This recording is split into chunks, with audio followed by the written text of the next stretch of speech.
இதோட முக்கியமான வேலையே என்னன்னா நம்மளுடைய எலும்புகளோட அது கனெக்ட் ஆயிருக்கும். நம்ம வந்து உட்கார்றதுக்கோ, நிக்கிறதுக்கோ, நடக்கிறதுக்கோ, இல்ல வேகமா ஓடுறதுக்கோ வந்து இந்த மசில்ஸோட கனெக்ஷன் அப்படிங்கிறது ரொம்ப பெரிய அளவுல ஹெல்ப் பண்ணி கொடுக்கும். இந்த இண்டிகேஷன் வருது அப்படின்னா நம்ம உடம்புல ஏதோ ஒரு இடத்துல வந்து ஒரு குறைபாடோ இல்ல பற்றாக்குறையோ கூட நம்மளுக்கு வந்து இருக்கலாம்.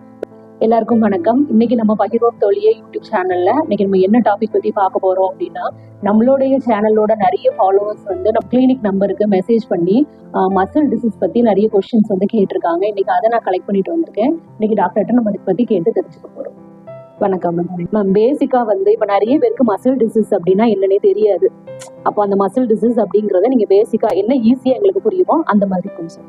ஸோ ஃபர்ஸ்ட் நம்ம எல்லாருக்குமே தெரிஞ்சதான் மசில் அப்படிங்கிறது நம்ம உடம்புல இருக்கிற சதைகள். ஸோ இந்த சதைங்கிறது என்னன்னா ஒரு சாஃப்டான ஒரு டிஷ்யூ, ரொம்ப ரொம்ப சாஃப்டா இருக்கும். இதோட முக்கியமான வேலையே என்னன்னா நம்மளுடைய எலும்புகளோட அது கனெக்ட் ஆயிருக்கும். நம்ம வந்து உட்கார்றதுக்கோ, நிக்கிறதுக்கோ, நடக்கிறதுக்கோ, இல்ல வேகமா ஓடுறதுக்கோ வந்து இந்த மசில்ஸோட கனெக்ஷன் அப்படிங்கிறது ரொம்ப பெரிய அளவுல ஹெல்ப் பண்ணி கொடுக்கும். மசில்ஸ் அப்படிங்கிறது வந்து ஒரு குழந்தை பிறக்கும் போதுல இருந்து கொஞ்சம் கொஞ்சமா வந்து க்ரோத் ஹார்மோன்ஸ் மூலியமா நம்மளுக்கு வந்து அந்த மசில் வந்து டெவலப் ஆகுது. ஸோ நம்ம எப்படி வந்து ஹைட்டா வளர்றோமோ அதே மாதிரி நம்ம உடம்புல இருக்கக்கூடிய எல்லா உறுப்புகளுமே வந்து அந்த ஏஜுக்கு ஏற்ற மாதிரியான சைஸ்ல வந்து இருக்கும். அதே மாதிரி அந்த மசில்ஸுமே வந்து அந்த ஏஜுக்கு அப்ரோப்ரியேட்டான க்ரோத் வந்து கண்டிப்பா இருக்கும். ஆனா சில கண்டிஷன்ஸ்ல இந்த அப்ரோப்ரியேட்டான அந்த வளர்ச்சி வந்து இல்ல, குறைவா இருக்குது. அதுக்கு காரணங்கள் நிறைய இருக்கு. அதுல ஒரு சின்ன சின்ன காரணங்கள் வந்து இந்த க்ரோத் ஹார்மோனுடைய இம்பேலன்ஸா இருக்கலாம், இல்லைன்னா வந்து சதைக்குள்ள வந்து ஏதாவது பிரச்சனைகள் இருக்கலாம், வளர்ச்சி ஏற்படக்கூடியதுல ஏதாவது மாற்றங்கள் இருக்கலாம். இதனால வந்து நம்மளுக்கு இந்த மசில் டிசீஸ் அப்படிங்கிறது காமனா வரும். மேம் இப்போ நீங்க ஜென்ரலா வந்து மசில்னா என்ன அப்படிங்கறத சொல்லிருந்தீங்க, நல்லா புரிஞ்சுது மேம். இப்போ இதுல வரக்கூடிய டிசீஸ்னா என்ன மேம், அதை பத்தி கொஞ்சம் சொல்லுங்க. இப்ப நான் வந்து சொல்லிட்டு இருந்த மாதிரி இதுல வந்து ஒரு நோய் ஏற்படுது. அதாவது நார்மலான ஒரு வளர்ச்சி இருந்துட்டு இருக்கு ஒரு குழந்தைக்கு. பட் திடீர்னு ஒரு இடத்துல வந்து ஏஜ் கேட்ட ஹைட் வந்து இல்லையே, இல்லைன்னா வந்து அடிக்கடி சோர்வாயிடுறாங்க, நம்மளால வந்து ரொம்ப நேரம் உட்கார்ந்துட்டு ஒரு சப்போர்ட் இல்லாம வந்து எந்திரிக்க முடியல ஒரு சேர்ல இருந்து, இல்ல டக்குனு கீழே சமணங்கள் போட்டு உட்கார்ந்து சப்போர்ட் இல்லாம எந்திரிக்க முடியலங்கிறது எல்லாம் தான் வந்து நம்மளோட சதைகள்ல ஒரு டிஸ்டர்பன்ஸ் ஏற்பட்டிருக்கு அப்படிங்கிறதுக்கான ஒரு இண்டிகேஷன். ஸோ இந்த இண்டிகேஷன் வருது அப்படின்னா நம்ம உடம்புல ஏதோ ஒரு இடத்துல வந்து ஒரு குறைபாடோ இல்ல பற்றாக்குறையோ கூட நம்மளுக்கு வந்து இருக்கலாம். பட் அது என்ன அப்படிங்கிறது நம்ம கண்டிப்பா நம்மளோட கன்சிடரேஷன்ல கொண்டு வந்துடணும். இதுக்கு பேர் வந்து நிறைய டேர்ம்ஸ் வந்து சொல்லுவாங்க. மயோசைட்டிஸ் அப்படின்னு சொல்லுவாங்க, இல்ல மயோபதி அப்படின்னு சொல்லுவாங்க. மயோபதிங்கிற கண்டிஷன் வந்து என்னன்னா ஒரு மரபணு ரீதியான ஒரு டிசீஸ். ஸோ இதை பத்தி நான் எல்லாமே கண்டிப்பா டீட்டெயிலா சொல்றேன். அதே மாதிரி நம்மளுக்கு ஒரு இடத்துல வந்து ஒரு வீக்கம் ஏற்படுது அப்படின்னா அது மசில்ல வந்து இன்ஃப்ளமேஷன், மயோசைட்டிஸ் அப்படின்னு சொல்லுவாங்க. ஸோ இந்த மாதிரி ஒரு டேர்ம்ஸ் வந்து நம்ம சதைகள்ல ஏற்படக்கூடிய டிசீசஸ்க்கு வந்து இருக்குது. பட் காமனா வந்து பார்த்தோம்னா நம்ம மசிலுக்கு தேவையான புரதச்சத்தும் இல்ல அதுக்கு தேவையான அந்த ஹார்மோன்ஸுமே வந்து இல்லாத பட்சத்துல தான் வந்து இந்த டிசீஸ் எல்லாமே வந்து வருது. முக்கியமா மரபணு ரீதியாகவும் சில நோய்கள் வந்து இருக்குது. மேம் இப்போ வந்து சதைகள்ல மரபணு ரீதியாவுமே வந்து பிரச்சனைகள் வந்து வருமா மேம்? ஸோ இது வந்து ஒரு ஜெனட்டிக்கல் டிசீஸ். ஜெனட்டிக் அப்படிங்கிறது மரபணு ரீதியா வரக்கூடிய நோய் தான். இதுல வந்து என்ன ஆகுதுன்னா மஸ்குலர் டிஸ்ட்ரோபி அப்படின்னு சொல்லுவாங்க. இப்ப நம்ம வந்து சதை அப்படிங்கிறது வந்து வளர்ந்துட்டு இருக்கணும், அந்த குழந்தையுடைய ஏஜுக்கு ஏற்ற மாதிரியான வளர்ச்சிங்கிறது இருக்கணும்னு சொன்னேன். ஆனா ஒரு 10%ல ஒரு 5% மட்டும் வளர்ந்துட்டு மிச்சம் 5% வந்து சிதைவடைஞ்சிட்டு இருக்கும். இந்த மசில் வந்து தேய்மானம் ஆயிட்டு இருக்கும். ஸோ இதனால என்ன ஆகும் அப்படின்னா அந்த மசில் லாஸ் அப்படிங்கிறது வந்து அங்க இருக்கும். அது வந்து வேற ஏதாவது ஃபேட்டோ இல்ல வேற ஏதாவது இடங்களோ வந்து அக்யூமுலேட் பண்ணும். பட் நிறைய கண்டிஷன்ஸ்ல வந்து பார்த்தோம்னா மசில் லாஸ் ஆயிட்டு தான் இருக்கும். எக்ஸாம்பிளுக்கு நம்ம உடம்புல மேக்சிமம் இடங்கள்ல வந்து மசில்ஸ் இருக்கு. ஸோ இந்த மஸ்குலர் டிஸ்ட்ரோபிங்கிற கண்டிஷன்ல என்ன ஆகும் அப்படின்னு கேட்டீங்கன்னா முழுங்க முடியாது. ஏன்னா முழுங்குறதுக்குமே வந்து நம்மளுக்கு சில சதைகள் வந்து உதவி பண்ணும். ஸோ இந்த மஸ்குலர் டிஸ்ட்ரோபிங்கிற இந்த கண்டிஷன்ல அவங்களால சரியா உணவு வந்து முழுங்க முடியாது. நுரையீரல் சுத்தி இருக்கக்கூடிய மசில்ஸ் வந்து வீக் ஆகும் போது என்ன ஆகும்னா அவங்களால சரியா சுவாசிக்க முடியாது. அதே மாதிரி அவங்களுடைய முதுகெலும்பு, விலா எலும்பு, இடுப்பு எலும்பு எல்லாமே சேர்ந்து வந்து சில மசில்ஸ் வந்து கவர் ஆயிருக்கும். இந்த கண்டிஷன்ல இந்த மசில்ஸ்மே வீக் ஆகும் போது அவங்களால ஸ்ட்ரெயிட்டா உட்கார முடியாது, குனிஞ்சுதான் நடக்கிற மாதிரியான ஒரு கண்டிஷன் இருக்கும். அதே மாதிரி அவங்களோட கால், கெண்டைக்கால்ல இருக்க மசில்ஸ்மே வீக்கா இருக்கனால அவங்களால ரொம்ப நேரம் நிற்கவும் முடியாது. ஸோ டோட்டலா வந்து பார்த்தோம்னா அவங்களோட டெய்லி லைஃப்லயே வந்து சாப்பாடு முழுங்குறதுக்கோ இல்ல சுவாசிக்கிறதுக்கோ இல்ல அவங்க நிக்கிறதுக்கு, உட்கார்றதுக்கு, நடக்கிறதுக்குமே வந்து இந்த மஸ்குலர் டிஸ்ட்ரோபிங்கிற கண்டிஷன்ல வந்து ரொம்ப அவங்க வந்து ஒரு வேதனை அனுபவிச்சுட்டு தான் இருப்பாங்க. மேம் இப்போ இவ்வளவு நேரம் டீடைலா சொல்லிட்டு இருந்தீங்கல்ல, இந்த டிஸ்ட்ரோபி அப்படிங்கிறதுல என்ன மாதிரியான ட்ரீட்மெண்ட் வந்து கொடுத்துட்டு இருக்கீங்க மேம்? ஸோ இந்த மஸ்குலர் டிஸ்ட்ரோபிங்கிறது என்னன்னா ஒரு ஆட்டோ இம்யூன் டிசீஸ். அதாவது அவங்களோட நோய் எதிர்ப்பு சக்தி வந்து அவங்களோட நோய்க்கு எதிராக போராடுற மாதிரி அவங்களோட மசில்ஸ்க்கு எதிராகவுமே வந்து போராட ஆரம்பிச்சிடும். இப்போ வந்து ஒரு வைரஸ் பாக்டீரியா வந்து ஒரு ஃபாரின் பாடி நினைக்கிற மாதிரியே தன்னுடைய மசிலே வந்து அது ஒரு ஃபாரின் பாடி நினைச்சிட்டு அதையே வந்து அதை அழிக்கிறதுக்கு ஆரம்பிச்சுட்டு இருக்கும். ஸோ இந்த கண்டிஷன் வந்து நம்ம கண்டிப்பா வந்து ஒரு சப்போர்ட்டிவ் ட்ரீட்மெண்ட் அப்படிங்கிறது இருக்கு. ஸோ இப்போ வரைக்குமே வந்து ப்ரூவ் பண்ணி இந்த மெடிசன்ஸ் கொடுத்து அது கியூர் ஆகும் அப்படிங்கிற மாதிரியான கண்டிஷன்ஸ் வந்து இப்போ வரைக்குமே நம்மளுக்கு ஃபீல்டுக்குள்ள இன்னும் வரல.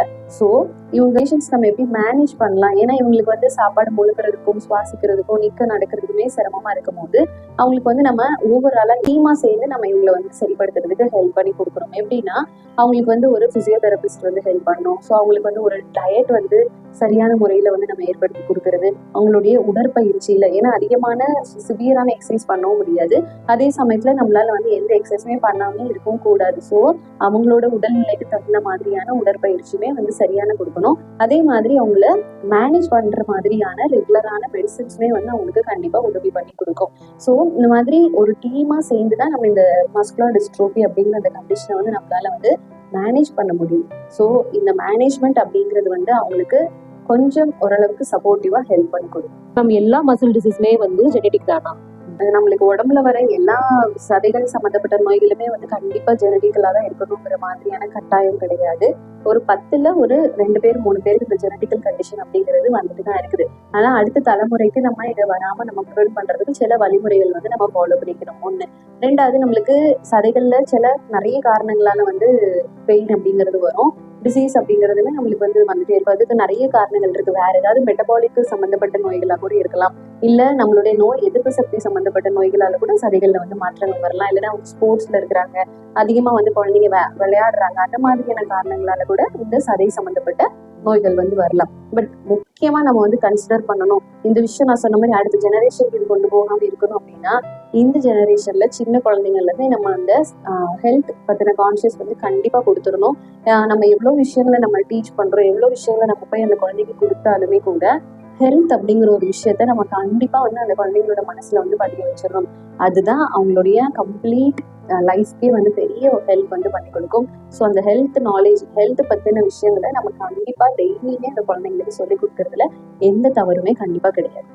மேம், இப்போ காஞ்சிபுரத்துல இருந்து நம்மளோட ஃபாலோவர் வந்து ஒருத்தவங்க மெசேஜ் பண்ணியிருந்தாங்க நம்ம கிளினிக் நம்பருக்கு. என்னன்னு பாத்தீங்கன்னா, நைட்டு தூங்கிட்டு இருக்காங்கல்ல, தூங்கும் போது கால் பிடிச்சு இழுக்குது, தூக்கத்திலே இழுக்குது அப்படிங்கிற மாதிரி சொல்லியிருந்தாங்க.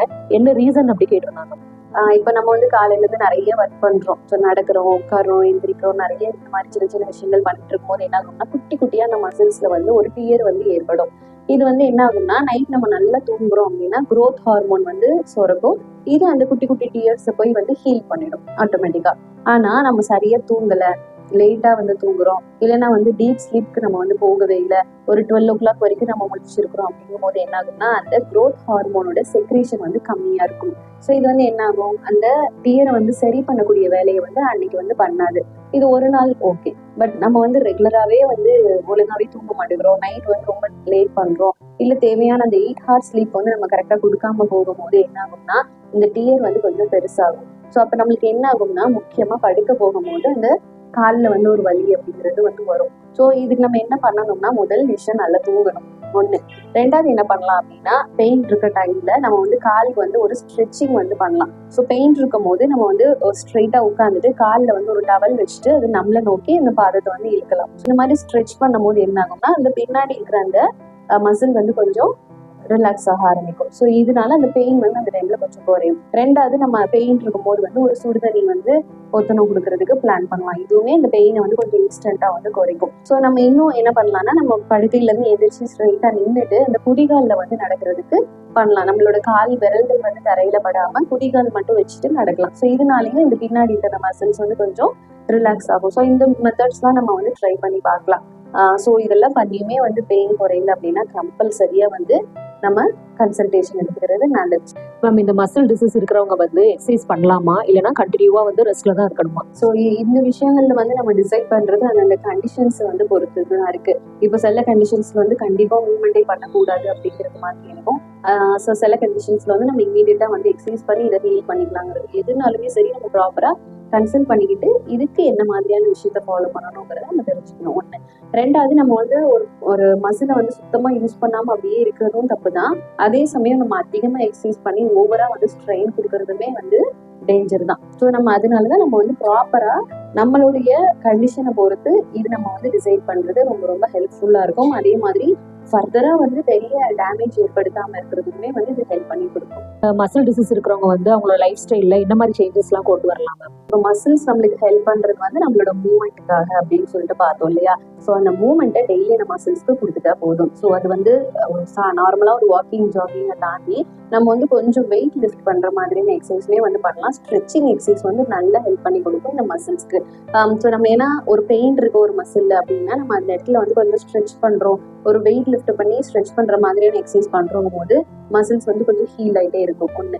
ரெண்டாவது, போதுமான அளவுக்கு நம்ம புரதச்சத்து, நம்ம ஆல்ரெடி நிறைய டைம் சொன்ன மாதிரி புரதச்சத்து வந்து கண்டிப்பா அந்த மசில்ஸ் வந்து கொடுத்துடணும். மூணாவது, நம்மளுக்கு பேட் ஹேபிட்ஸ், எக்ஸாம்பிளுக்கு வந்து ஒரு ஸ்மோக் பண்றோம் இல்ல ஆல்கஹால் எடுத்துக்கிறோம்னா அந்த ஹேபிட்டை கண்டிப்பா வந்து இமீடியட்டா ஸ்டாப் பண்ணிடணும். ஏன்னா இந்த மாதிரியான ஹேபிட்ஸ் இருக்கும் போதுமே நம்மளுக்கு இந்த மசில் வீக்னஸ் அப்படிங்கிறது கண்டிப்பா இருக்கும். ஸோ இதெல்லாம் தவிர்த்துட்டு கொஞ்சம் ஹெல்த்தியான லைஃப் ஸ்டைலுக்கு நம்ம ஷிஃப்ட் பண்ணிக்கணும். முக்கியமா நல்லா தூங்கணும். ஏன்னா நம்ம தூங்கும் போதுதான் மசில்ஸ் வந்து ரிப்பேர் ஆகிட்டே இருக்கும். ஸோ அதனால தூக்கம் கண்டிப்பா தேவை. இந்த மாதிரி விஷயங்களை ஃபாலோ பண்ணிக்கிட்டோம்னாலே ப்ரிவென்ஷன் அப்படிங்கிறது நம்மளால ஈஸியா பண்ணிடலாம். மேம், இவ்வளோ நேரம் நான் கேட்ட கொஸ்டின்ஸ்லாம் ரொம்பவே அழகா எங்களுக்கு எல்லாமே ஈஸியாக வந்து புரியுற மாதிரி அழகா சொன்னீங்க மேம். நெக்ஸ்ட் வீக் வந்து நான் உங்களை மீட் பண்ணுறேன் வேற ஒரு டாபிக் எடுத்துகிட்டு வந்து. Okay ma'am, thank you. இன்னைக்கு மேக்ஸிமம் வந்து நம்ம சப்ஸ்கிரைபர் கேட்ட நிறைய கொஸ்டின்ஸ் வந்து நான் மேம்கிட்ட கேட்டு ஆன்சர் வாங்கியிருக்கேன். இது தவிர்த்து உங்களுக்கு ஏதாவது இந்த டாபிக் ரிலேட்டடாக டவுட் இருந்துச்சு அப்படின்னா கண்டிப்பாக நீங்கள் வந்து கமெண்ட் செக்ஷன் வந்து போடலாம். மேம் அதுக்கான ஆன்சர் வந்து சீக்கிரமாகவே சொல்லுவாங்க. நெக்ஸ்ட் வீக் வேற ஒரு டாபிக்கோட உங்களை வந்து மீட் பண்ணுறேன். நன்றி.